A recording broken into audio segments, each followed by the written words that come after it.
All right, everyone. I am in a 2022 Kia Telluride, 107,000 miles.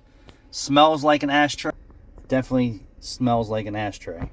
That's pretty disgusting. Anyway, I am at Cherry Hill Dodge picking up a gear kit center.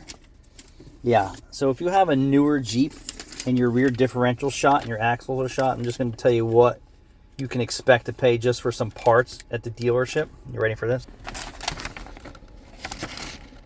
$605. Show you what that includes. Just for parts. Ridiculous. This isn't even everything. This isn't even everything. We have the loaded axles at the shop for this Jeep. Thank God we have something to do left over from the prior week. So you get a new diff pin. The box is pretty beat up here, but I guess that's the way it is. The way it is nowadays. So this is the side gear set and the differential. So you have the idler gear and cup.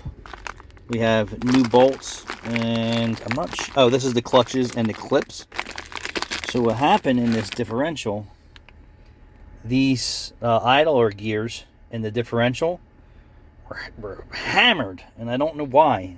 This takes I think a 90-140 weight gear oil, and I'm just shocked on what was going on.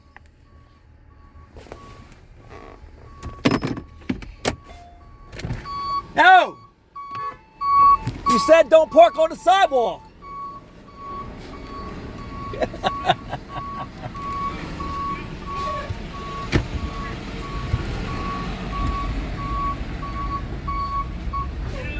owner of the company calls me. Why is there a car on the fucking sidewalk? You said like, that's I don't know, that's Charlie. Anthony from Meineke, buddy's buddy. I'm like, I don't know, Charlie. Why is there a car on the sidewalk?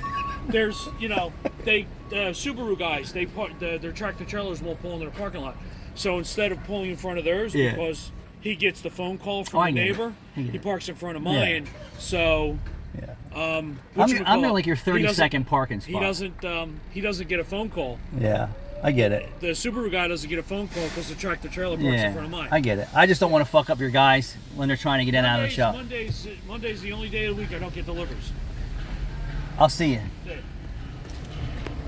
I don't listen anyway. I'll park on the sidewalk. I don't really care.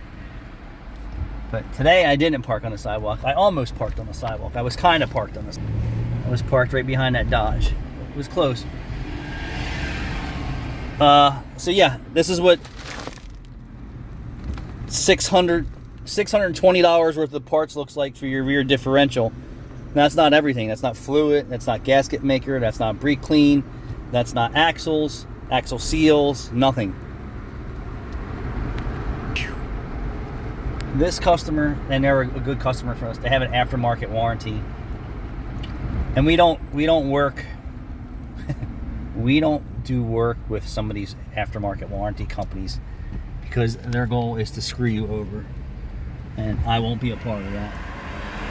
So there's only like 2 or 3 aftermarket warranty companies that I can actually vouch for and say they are going to take care of you. They are going to take care of the shop.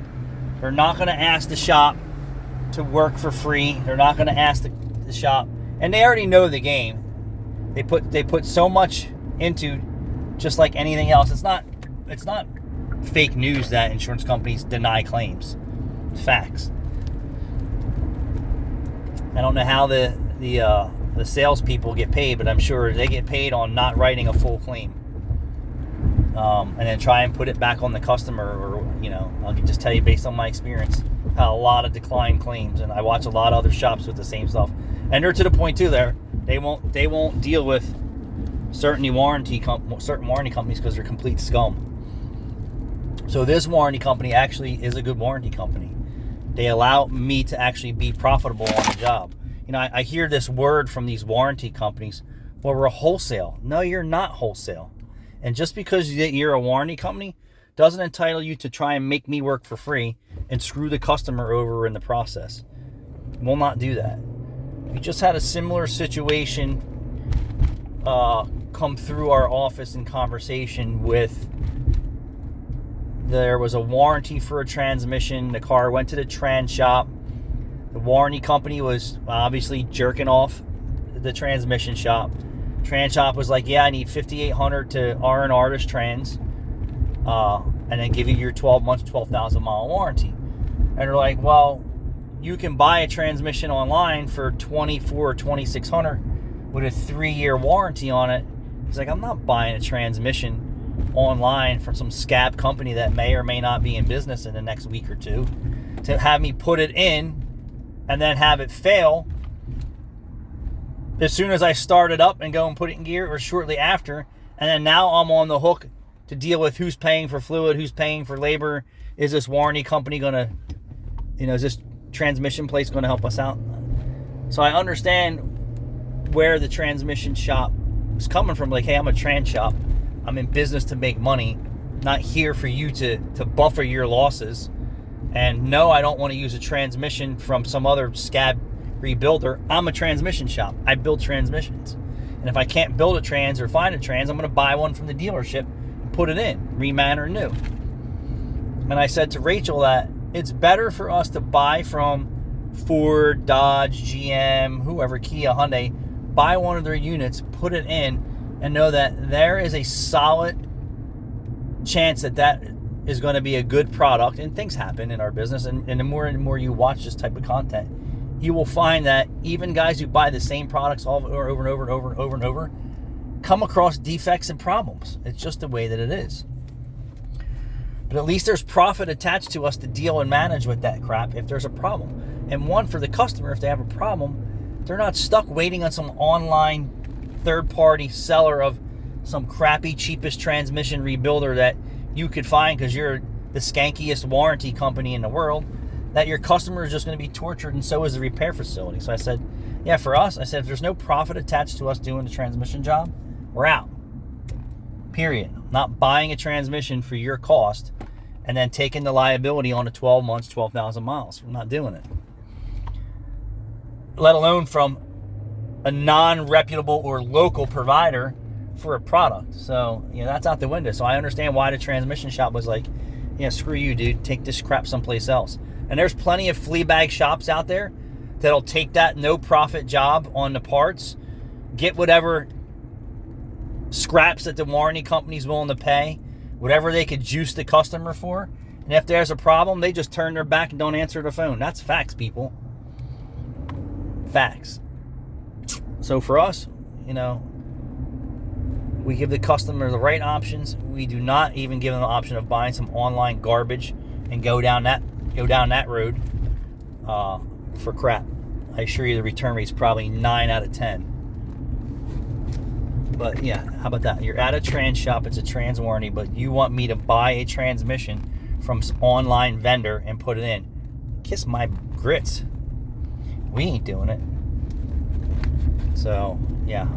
But anyway, back to this Jeep rear. Thank God the ring and pinion isn't destroyed, and the carrier bearings aren't destroyed, and the side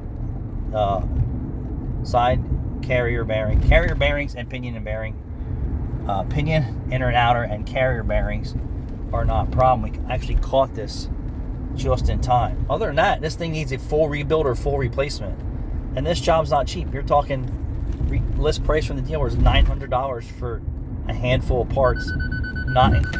What the fuck?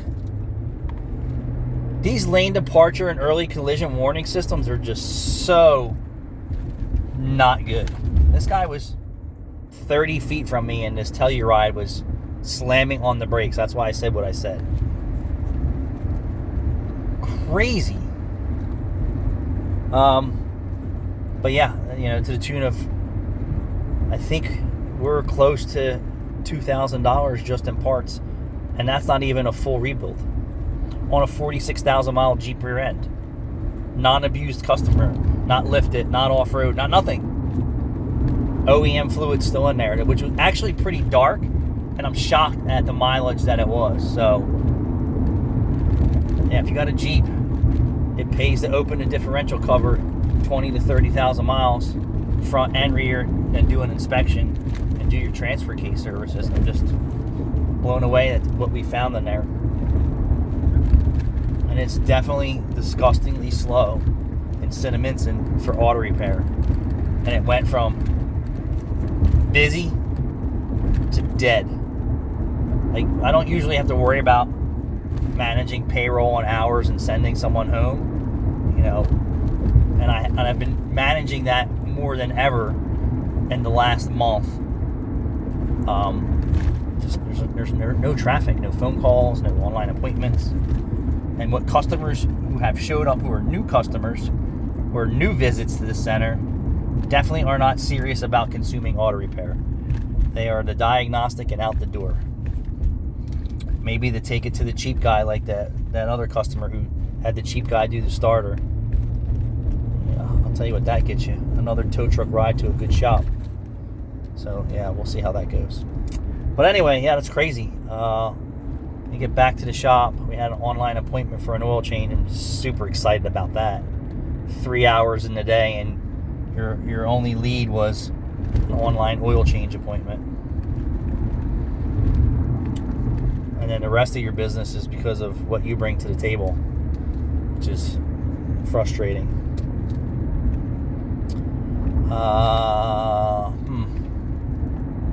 There's something else I want to talk about. Willie Rebuilds. So if you guys don't know who Willie Rebuilds is, this is the realest mofo in YouTube land. This guy is, I'm going to call him the one-man band gangster. He talks real. He is real.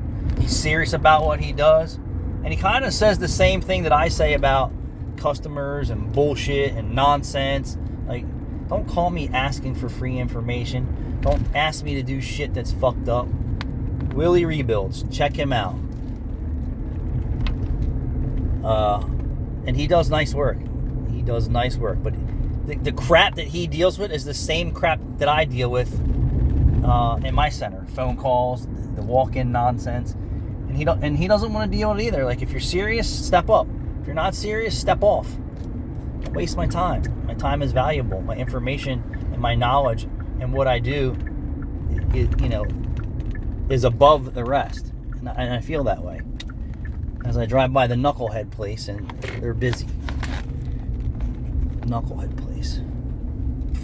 I said to myself that I do believe that there's customers out here and people out here who absolutely do not want their car fixed right. Absolutely 100%. I watched a video of another shop posting a video of a customer in his car for an oil change, and they were showing him the filters. Obviously, he's getting the rotate the lug nuts and let some fresh air into the air filter box.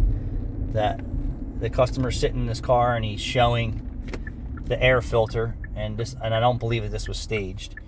And then he's still in his car and he shows him the tires are basically shot, and the customer's like, all I want is an oil change. Yeah, yep, we can tell by the air filter and the tire condition for sure.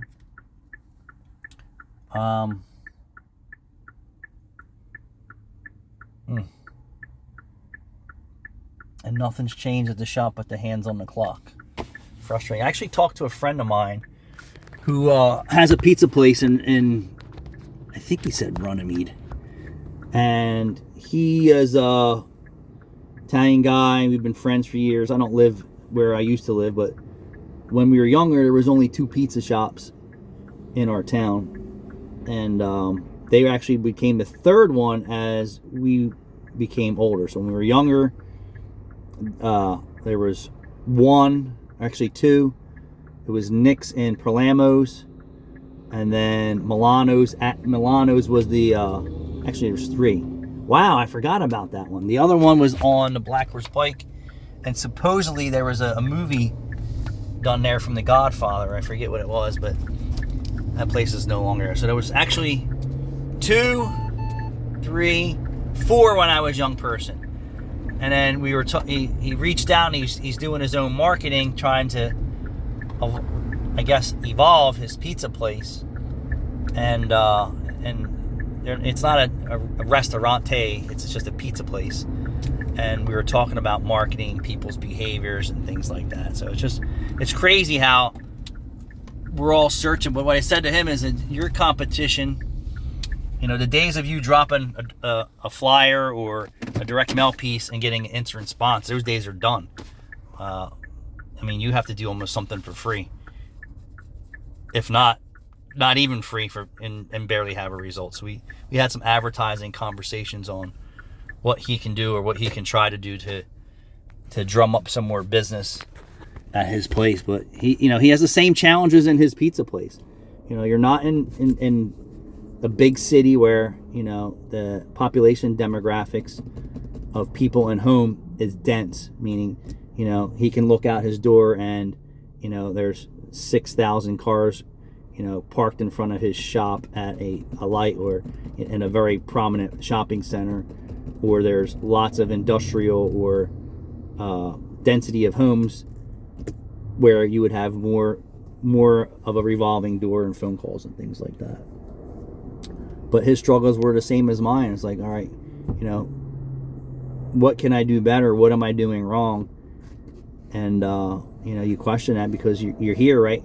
You're here every day. The ovens are ready to go. The food's in the freezer ready to go, and people weren't showing up. People weren't coming in. So I talked to him a little bit about advertising and marketing and what we do and how we do that. And he was doing money mail. I'm like, stop wasting your money with money. You have a better chance with putting your money in a slot machine than putting your money in the money mail, or at least around here. That shit doesn't work. But yeah, it's crazy.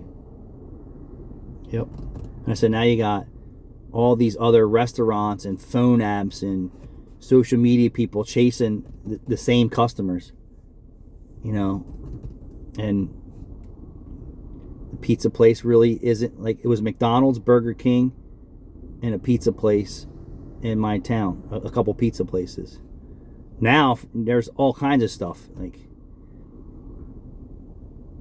Chipotle and Taco Bell and KFC and all that shit that wasn't there when we were younger now is there, and it's all your competition. And the more that they're in that face with offers with those customers, and he said, oh yeah, I got a good Mexican crowd for lunch. And I said, well, why don't you try serving some rice and beans or something? He's like, well, we're really not like that, so maybe you might have to try and be that way. He's like, yeah, I don't know if I want to turn into a sit-in pizzeria. I said, I go to a sit-in pizzeria every Friday night because they have seafood. That's me, and I'm not your cheap customer.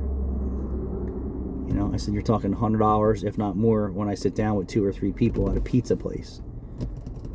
But they do have great shrimp, great clams. I said, you might have to diversify a little bit to make some changes. All right, I really don't even want to be here today.